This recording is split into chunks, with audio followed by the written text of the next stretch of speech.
eu morava, eu estudava num grupo escolar estadual e as aulas de religião eram com esta professora, chamava-se Dona Glorinha, que era uma excelente professora com uma capacidade incrível de contar histórias. E a história que ela contou em 1975, quando eu estudava a segunda série do primeiro grau, e que ficou impressa em minha memória, foi a história de José do Egito, que se encontra nas Sagradas Escrituras. Ora, a história de José do Egito, ela contou durante talvez uns 2 a 3 meses. Era uma aula por semana, mas ela contava com uma maestria que nos deixava todos os pequenos alunos, éramos interessados, atentos a aguardar o que viria adiante. O Papa Francisco fala exatamente disso. O homem é um ser narrador. As narrativas marcam-nos, plasmam as nossas convicções e comportamentos, podem ajudar-nos a compreender e dizer quem somos. Isto é, pelas narrativas, por essas histórias, nós também nos compreendemos mais a nós mesmos. O humano aparece nessas histórias de modo bastante forte, nós sabemos disso. E de algum modo, quando escutamos as histórias, quando contamos histórias, o humano está ali.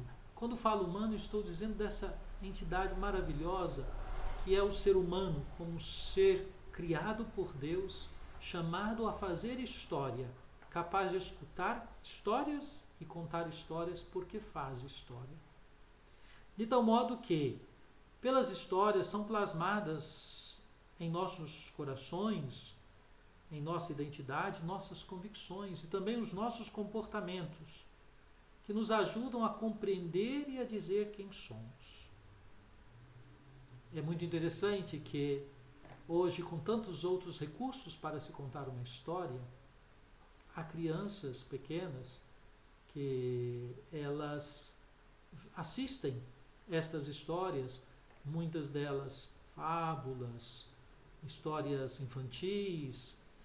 Elas assistem, muitas dessas histórias foram narradas na forma bela do cinema, na linguagem cinematográfica, e então estas crianças bebem muito cedo dessas histórias.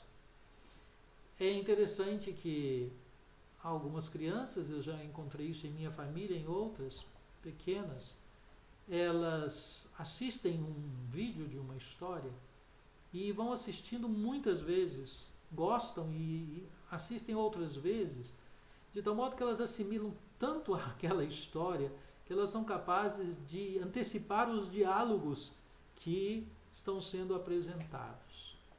Pense você na importância disso, na força desse processo que plasma, como foi dito pelo Papa Francisco, que plasma convicções, comportamentos e ajuda-nos a dizer quem somos, a compreender quem somos. Servimos-nos da capacidade humana de tecer, quer para os tecidos, quer para os textos. Certamente, quando se gosta das histórias, há muito boa chance de ser alguém que vai contar histórias, que vai escrever. Quem escreve, e escreve com leveza, belos textos, tem no seu histórico o fato de que, sobretudo na infância, foi marcado pelas histórias. Mas as histórias nos marcam não somente na infância, toda a vida. Toda a vida. Sempre é tempo de conhecer histórias. E aqui é muito importante lembrarmos da leitura, da literatura, que é muito importante. Hoje, no campo da teologia, existe um vastíssimo diálogo entre teologia e literatura, pois a literatura é uma experiência belíssima, profundíssima, para se expressar o humano. E quando se expressa o humano, para aqueles que têm fé e fazem teologia, ali também é um campo de perceber como as pessoas, por meio de suas histórias, de sua poesia, do uso das metáforas, do modo de escrever, traduz a própria experiência do transcendente, do divino, do sagrado. Certamente você que me escuta, que está atento, gosta de ler. E pense nesse momento em alguns dos nossos grandes escritores brasileiros. Pense nas poesias de Carlos Drummond de Andrade, ou de Manuel de Barros, ou de Adélia Prado, ou de Cecília Meirelles. São autores maravilhosos. Lendo esses autores, nos deparamos com uma experiência de tecer textos que traduzem um pouco desta magnífica e, poderíamos dizer, quase inefável experiência humana. Inefável no sentido de que sobre o ser humano, sobre a experiência humana, nós dizemos muito, mas como sobre Deus nós nunca vamos dizer totalmente o que é o ser humano. E a literatura é um modo bonito de nos aproximar do ser humano. No seminário, um professor que celebra hoje seu aniversário natalício, o padre Geraldo Dontes, foi meu formador, professor, e depois trabalhamos juntos, professor de Bíblia. Ele insistia muito, e eu aprendi isso dele. E tenho falado isso em nosso seminário, seminário arquidiocesano, seminário maior, aqui de Montes Claros, que para ser um presbítero, um pastor do povo de Deus, é preciso gostar da literatura, é preciso ler, pois a leitura nos leva a paisagens muito diferenciadas e importantes que abrem horizontes para a gente compreender depois as realidades humanas às quais somos enviados para pastorear. Escutar o pobre, escutar o indigente, escutar aquele que está na rua, escutar o jovem que está em crise, escutar o jovem ou a jovem que estão enamorados, escutar uma família, escutar uma pessoa idosa. A literatura nos dá bons ouvidos para essa experiência do pastoreio. E esse professor, padre Geraldo Dontes, dizia, para o estudo da Sagrada Escritura, para estudar a Bíblia, é muito importante gostar da literatura, pois a Bíblia tem a sua dinâmica literária. Ela é um conjunto de livros. Sabemos, e assim dizemos, dos livros do Antigo e do Novo Testamento. 73 livros ao todo. E a beleza desses textos que temos, que narram de tudo. Eu procurei, mas infelizmente não achei. Talvez você tenha em casa um livro fininho de Carlos Mestres, escrito há mais de 30 anos. Eu era seminarista, ainda hoje muito divulgado. Bíblia, um livro feito em mutirão. Se você não conhece, vale a pena ler esse livro. É um livro de introdução à Bíblia, excelente, um livreto para cursos em comunidade, sobretudo. E lá ele tem um parágrafo belíssimo que eu procurei, mas não achei o meu livro. Achei vários outros daquela coletânea de textos que saíam para cada mês da Bíblia nos anos 80, 90 do século passado. E não achei este livro. Ele tem um parágrafo belíssimo que ele diz: na Bíblia nós encontramos de tudo. Histórias, novelas, cânticos, lamentos, evangelhos, salmos, muitas histórias de vida, de morte, de guerras. E ele vai elencando num parágrafo longo tudo aquilo que a gente encontra e diz no final: temos de tudo na Bíblia. O que faz a gente rir e o que faz a gente chorar. E o que faz a gente esperar e crer. Ora, vejam, a literatura nos ajudará muito no estudo das Sagradas Escrituras. compreendendo as Escrituras. Os latinos diziam: tenho medo de um homem de um livro só. O que significa isto? Ora, possuir apenas um livro, ler apenas um livro, pautar-se apenas por um livro, é limitar demais o horizonte da vida e da história.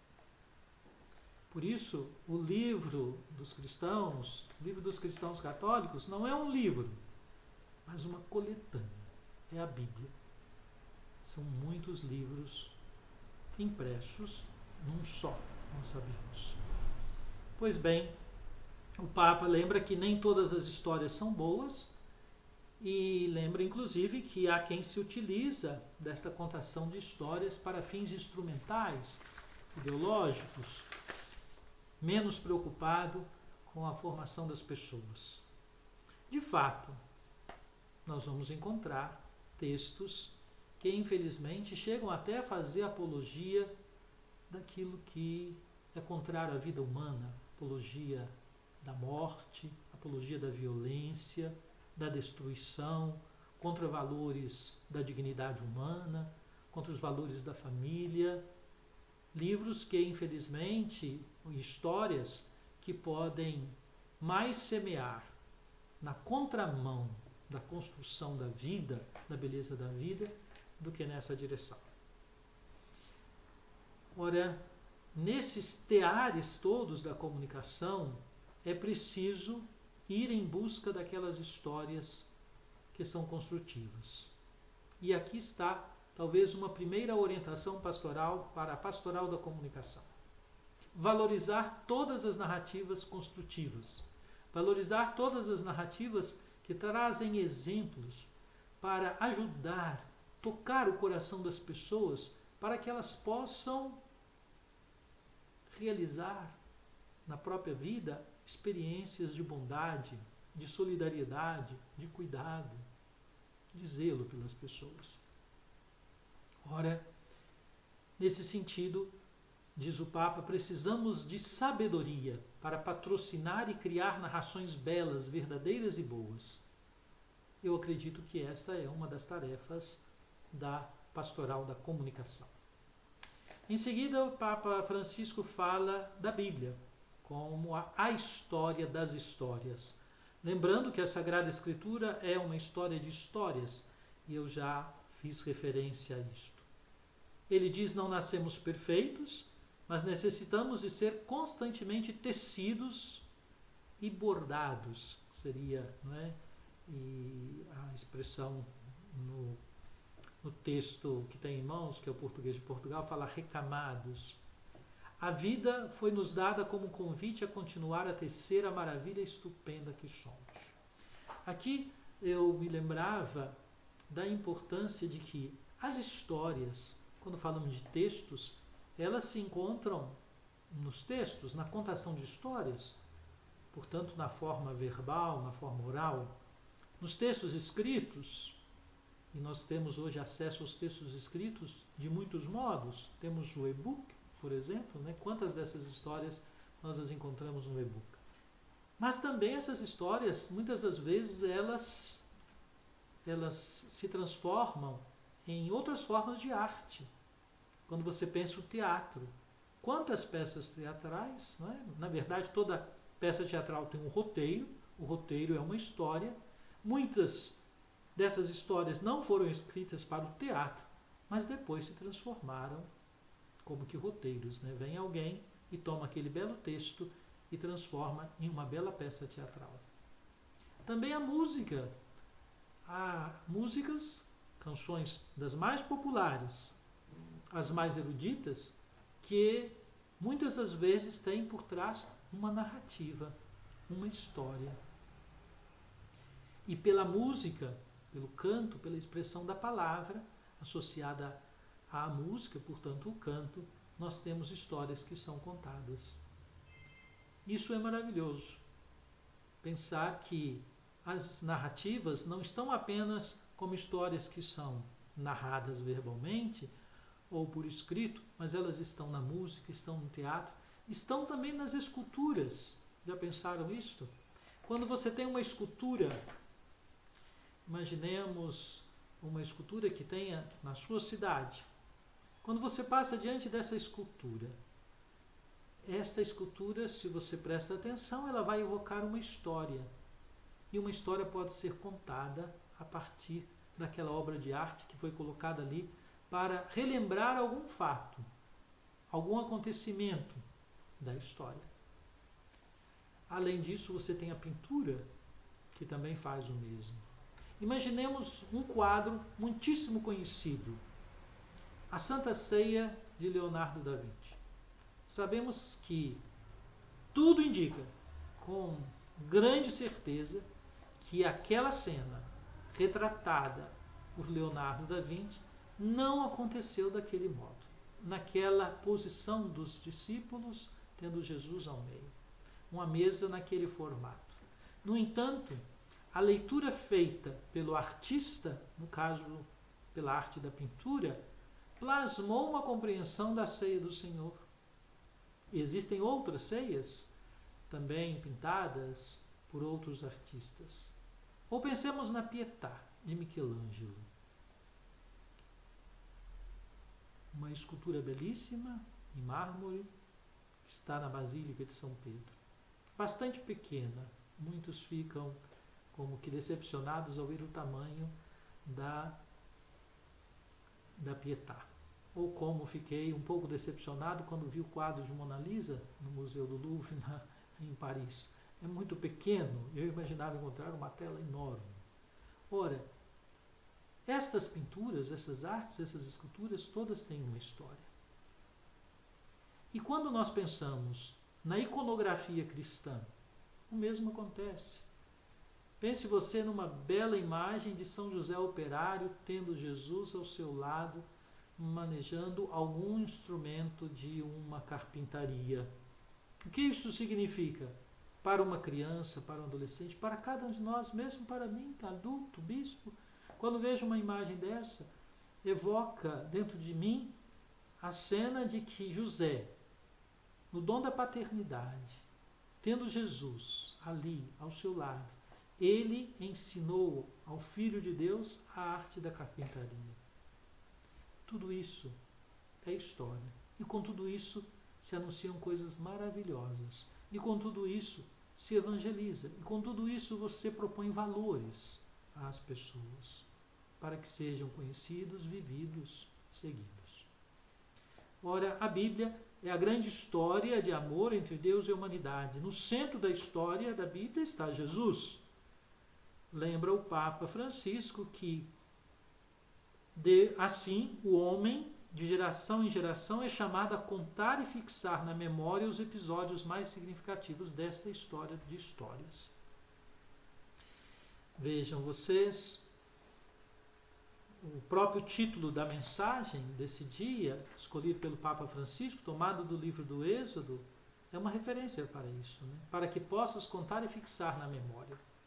Na tradição judaica, que marca a tradição cristã e que está registrada, sobretudo, no Antigo Testamento, a memória, o chamado zikaron, é algo fundamental, o memorial. Isso é tão forte que, numa perspectiva teológica, esquecer é pecar. Mas não se trata, onde foi que eu coloquei o livro? Me esqueci, estou pecando? Não. Porque o povo de Deus tem uma aliança com Deus. E quando se esquece dessa aliança, rompe a aliança, trai a aliança, o pacto, portanto, ele peca. De tal modo que a reconciliação, o retornar, o voltar, palavra forte para os profetas, está sempre ligado à ideia do recordar. Isto é, do rememorar, do trazer novamente a memória, de não perder a narrativa. Isto é muito bonito, e toda a tradição cristã bebe nesta fonte da memória. O mistério da fé que celebramos na Eucaristia é memorial. Anunciamos, Senhor, a vossa morte acontecida. Proclamamos a vossa ressurreição presente.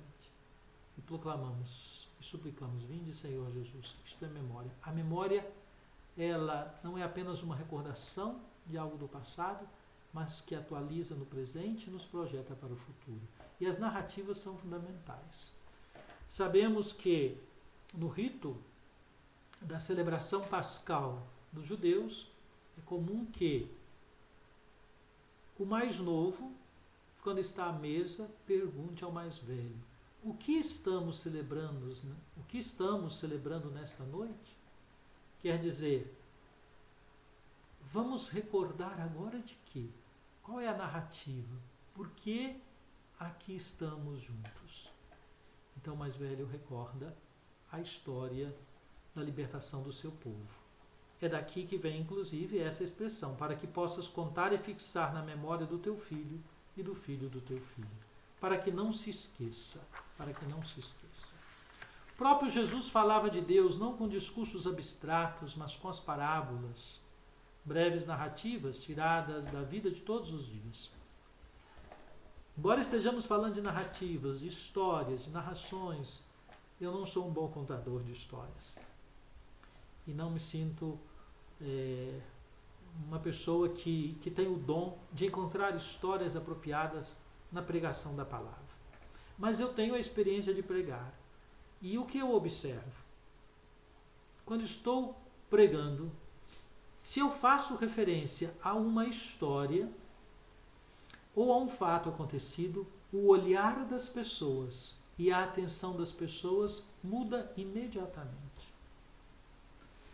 É plenamente compreensível se seguir um discurso, uma pregação que tem uma lógica, que tem uma estrutura e que às vezes é até muito teológica, muito precisa, não prende tanto atenção como quando você fala: outro dia aconteceu isso comigo.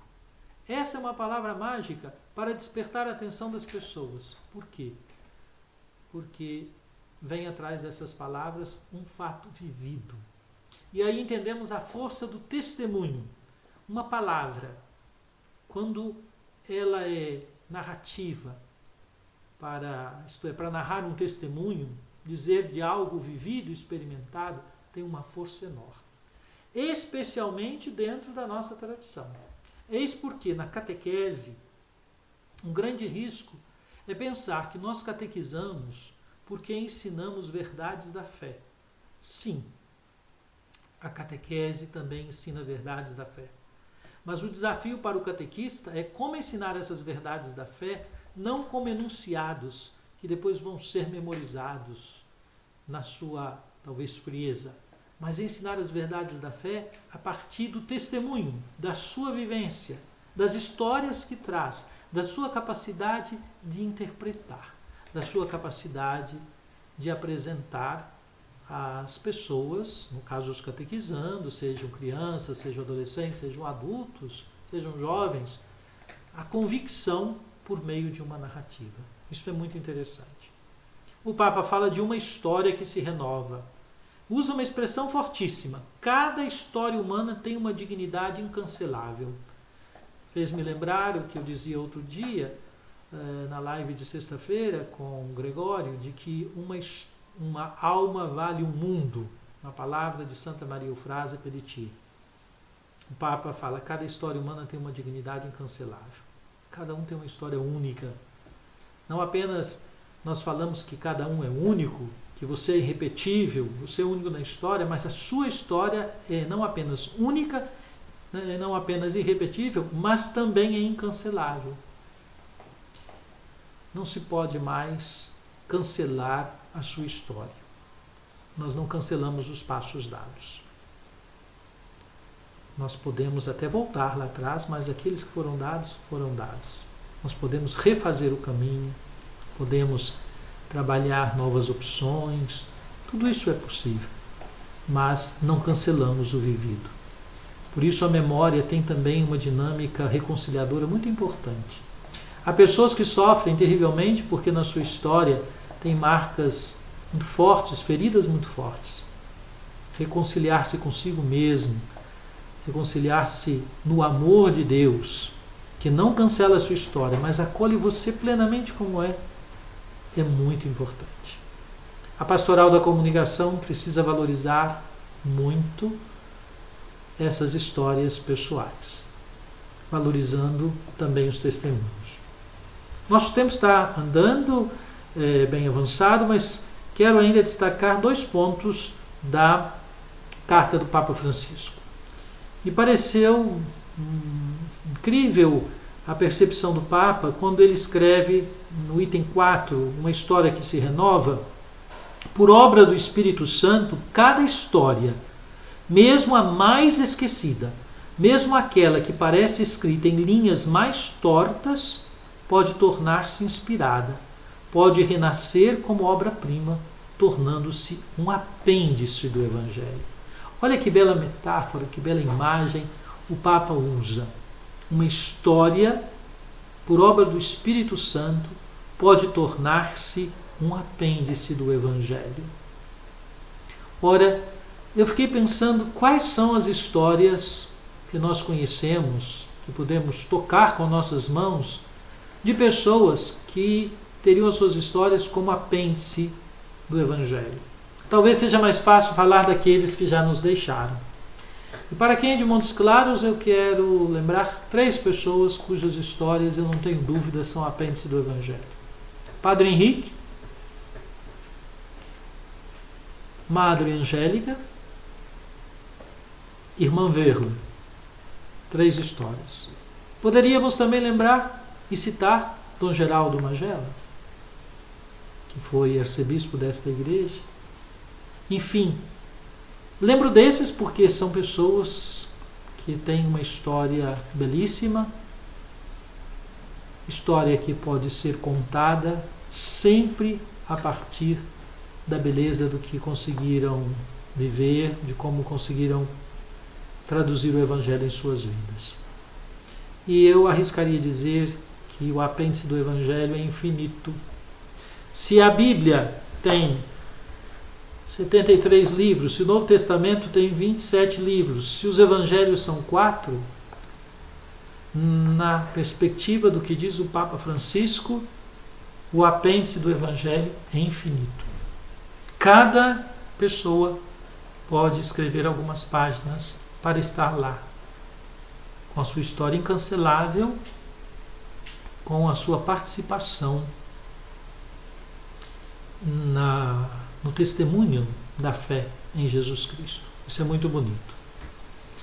Pois bem, o Papa também fala de uma história que nos renova. Quando fazemos memória do amor que nos criou e salvou, quando colocamos amor nas nossas histórias diárias, quando tecemos de misericórdia as tramas dos nossos dias, nesse momento estamos a mudar de página. Hoje eu vi um vídeo muito bonito, muito simples, belíssimo. Bem caseiro, literalmente caseiro. Um padre amigo, foi meu colega de seminário, é um sacerdote da Arquidiocese de Juiz de Fora, postou um pequeno vídeo em que ele, com a sua mãe, que recentemente completou 90 anos, falo do padre Ney Ângelo, da Dona Imaculada, sua mãe, 90 anos, ele é pároco numa das paróquias em São João Nepomuceno, zona da Mata Mineira. Ele postou um vídeo com a sua mãe fazendo e dando a receita da famosa caçarola italiana. Tanto ele quanto a mãe de touca, porque estão na cozinha, ele vai explicando, a Dona Imaculada vai colocando os ingredientes, bate tudo no liquidificador, vai para o forno, assa e mostra. Aí nós temos uma história, uma narrativa. Porque aquela senhora de 90 anos tem uma bela história de vida. Professora, diretora de escola, mãe de 4 filhos, avó, tataravó agora, mora com o filho sacerdote, ou o filho sacerdote mora com ela, que ele mora na casa dos pais. Nesse tempo de pandemia, um cuidando do outro, que resolvem fazer um vídeo. Até parece que houve uma promoção incentivando as pessoas, nesse contexto, a falar um pouco de si. E eu fiquei pensando exatamente nisto que o Papa Francisco falou, quando disse, no parágrafo que há pouco li, quando fazemos memória do amor que nos criou e salvou, quando colocamos amor nas nossas histórias diárias. Pense nas histórias diárias de sua família, de cada mãe que prepara uma caçarola italiana, um bolo, um cuscuz, um biscoito, um café, uma mesa. Veja, existe aí uma narrativa da vida em curso. Isso é muito bonito, é maravilhoso. Ali se vive a experiência do amor, da fraternidade, do bem-querer, do bem-viver, como hoje se costuma dizer. Não sei, Rafael, se nós temos alguma pergunta. Certo? O Papa Francisco ainda diz: ninguém é mero figurante no palco do mundo. A história de cada um está aberta à possibilidade de mudanças. Sim. A nossa história, nós não sabemos quantas páginas terá. Só o Pai sabe disso. O importante é que a gente não deixe de tecê-la cada dia. No meio das alegrias, no meio das tristezas, no meio dos desafios, nas esperanças, nós estamos tecendo a nossa história. E a pastoral da comunicação, ela pode muito contribuir para que as pessoas compreendam, sobretudo no contexto em que vivemos, com o uso dos recursos, muitos recursos, nos meios de comunicação. Vejam agora como estamos aqui nos comunicando, no Instagram, no Facebook, no YouTube, quantas pessoas estão sintonizadas neste momento. Vejam, a pastoral da comunicação não só presta um belo serviço a essas formas de comunicação, mas também valoriza o fato de que cada um, com sua história incancelável, pode participar com a sua própria identidade desse caminho bonito. Nessa história de cada um de nós está sempre o filão da fé. Para nós cristãos, não existe história em que Deus esteja ausente.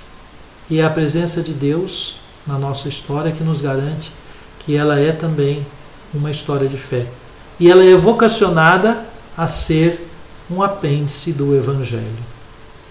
Assim, eu quero deixar registrado aqui minha palavra de incentivo a todos quantos estão trabalhando em suas comunidades na pastoral da comunicação. Se vocês me permitem, eu quero enviar um abraço a uma pastoral de comunicação que muito tem chamado a atenção nesse tempo de pandemia. Aqui na Arquidiocese de Montes Claros. Temos comunidades grandes, temos a Catedral Metropolitana, que tem um belo serviço, muitos instrumentais, uma equipe muito grande, e várias paróquias. Mas temos uma comunidade muito simples, pequena, animada na fé, que tem se destacado, segundo os meus olhos, no cuidado da comunicação nesse tempo tão difícil pelo qual passamos da pandemia. É a comunidade Bom Jesus de Nova Minda. Ela pertence à paróquia de Nossa Senhora do Perpétuo Socorro, ou São Geraldo de Japonvá, porque ali a comunidade é atendida pelo mesmo sacerdote, o Padre Jorge Gomes, e eu não me recordo exatamente se pertence a Japonvá ou Lontra, mas acredito que pertence a Lontra. De qualquer modo, eles estão sintonizados aqui, eu já tinha visto o nome deles passar, a comunidade de Bom Jesus, de Nova Minda. É muito curioso ver como que pessoas, na simplicidade, com poucos recursos, fazem coisas tão bonitas, tão expressivas. Não é? Assim, saudando essa comunidade Bom Jesus de Nova Minda, eu quero saudar a todas as paróquias que estão participando. Sejam as paróquias daqui da nossa arquidiocese, são muitas que estão sintonizadas neste momento, inclusive retransmitindo, e aqueles que estão nos assistindo de outros lugares, estão em comunhão conosco.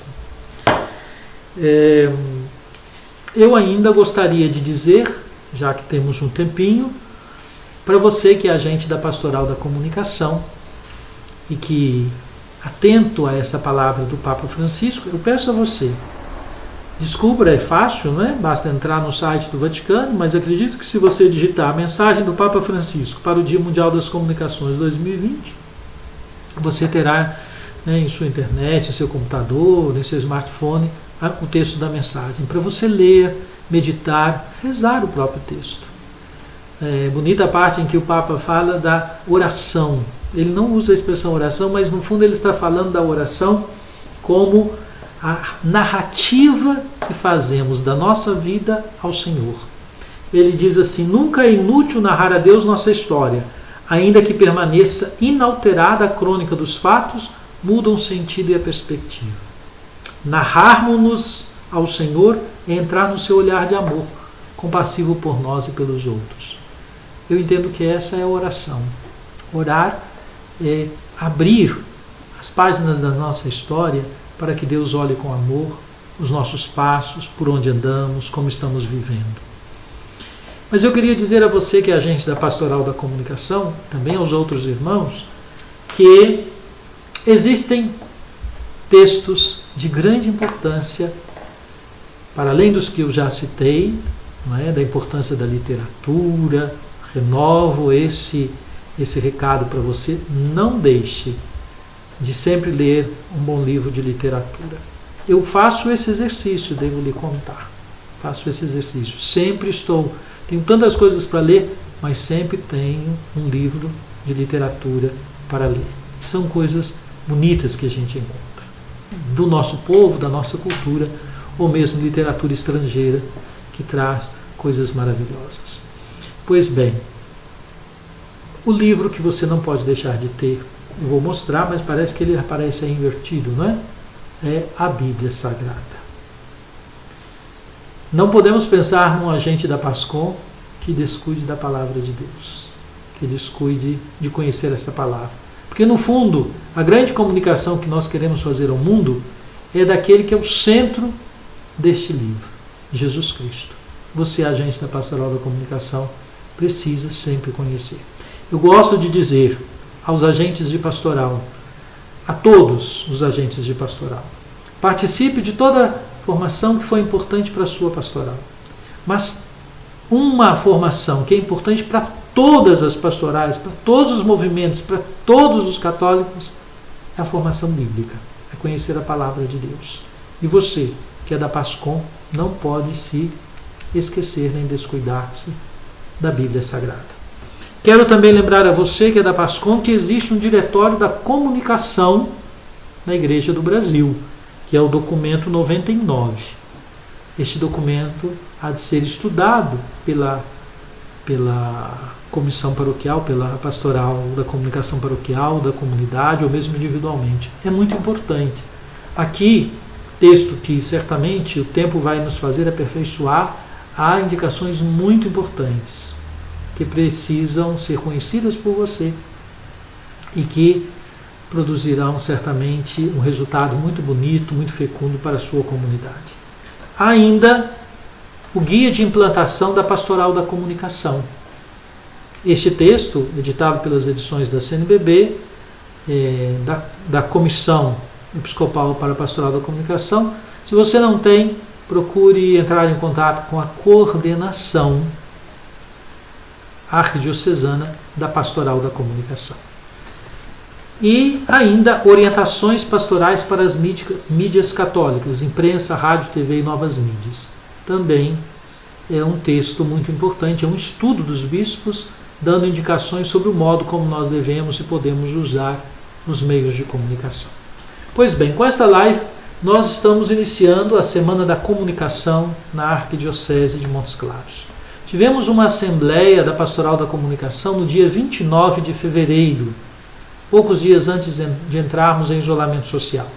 Naquela assembleia, presidida parcialmente por mim, depois pelo padre Reginaldo Wagner, nosso coordenador de pastoral, foram eleitos os coordenadores da PASCOM por foranias. Nossa arquidiocese tem 11 foranias, 10 estavam presentes e elegeram os seus coordenadores.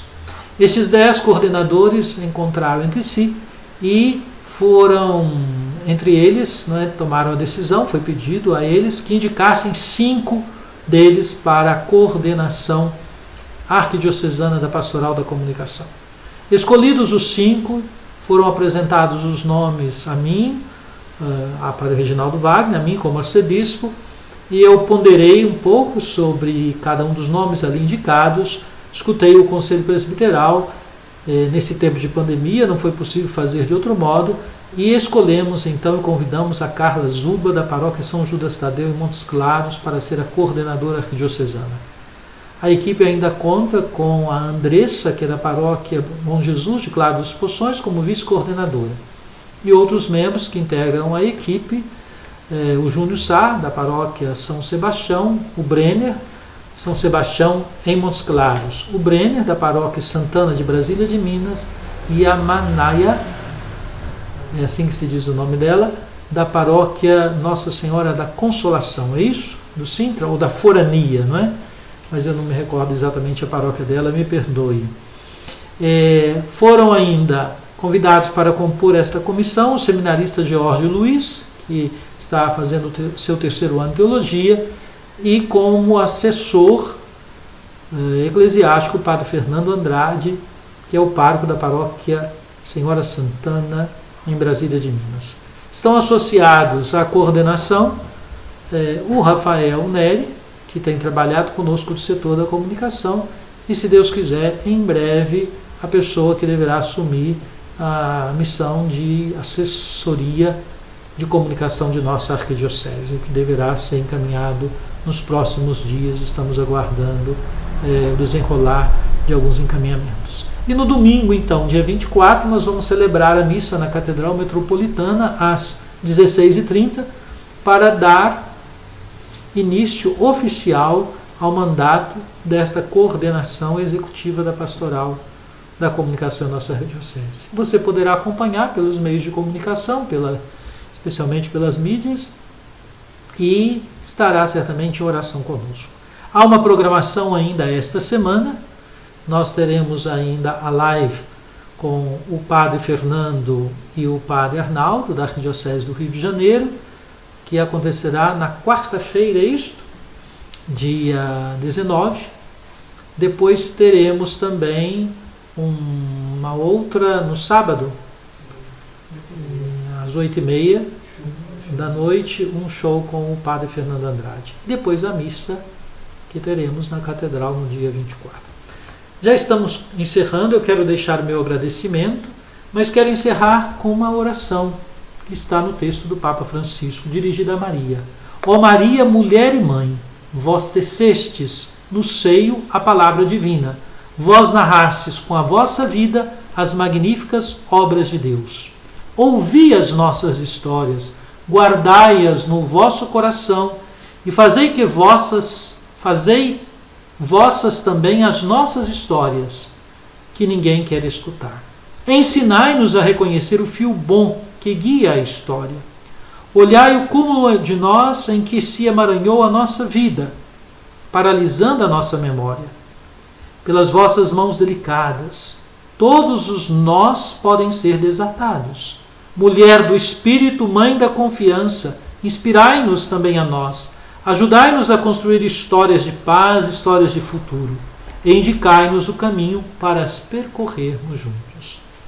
Assim quero que chegue a você, a sua família, a sua comunidade, aos seus irmãos da Pastoral da Comunicação, as bênçãos de Deus. Seja esta semana uma semana muito frutuosa, para que você se entusiasme ainda mais com esta belíssima experiência que o Papa Francisco nos convida, a experiência de narrar a própria história, acolher as narrativas dos outros, acolher, sobretudo, a grande narrativa, que é a narrativa do mistério da encarnação, da paixão, da morte e da vitória de Cristo na ressurreição, para que possas contar e fixar na memória a vida faça história. Que o Senhor te abençoe, te guarde Em nome do Pai, do Filho e do Espírito Santo. Amém. Espero encontrar você nas minhas idas às comunidades. Para você que não é da nossa Arquidiocese de Montes Claros, um abraço muito especial. Assim, querido irmão, querida irmã, o nosso agradecimento está aqui registrado. Desejo para os nossos coordenadores da PASCOM Arquidiocesana um biênio de muito serviço à causa do Evangelho. Estou vendo aqui que ainda tem 1 minuto e 30 segundos. E isso é bastante tempo. Isso me alegra muito. De poder dizer que um número grande de pessoas participou desta live, enviou mensagens, esteve em comunhão conosco, um número bastante grande de pessoas. Só no momento temos ao vivo 67 pessoas acompanhando. E certamente alguns entram, ficam um tempo, depois retornam a alguma atividade que têm que fazer, mas tivemos aí uma assistência muito bonita e eu sou feliz e agradecido de você ter dispensado esse tempo para estar conosco. Deixo o agradecimento ao Rafael, que está aqui no setor de comunicação desde o 12h30, que é o horário que ele começa a trabalhar, e montou aqui um verdadeiro estúdio para esta live. E inclusive fazendo instalações de luz até. Você imagina o que significa isso. Arrumou um microfone muito chique, que eu nunca tinha visto, e que está aqui também captando a nossa voz. Para o Rafael, que é um jovem entusiasmado com a comunicação, está nos auxiliando, trabalhando conosco, também o meu agradecimento. Fique em paz, fique com Deus, que Ele te abençoe e te guarde. Maria, Mãe da Igreja, Senhora da Comunicação, que ela também interceda ao seu Filho em favor de todos nós. Amém.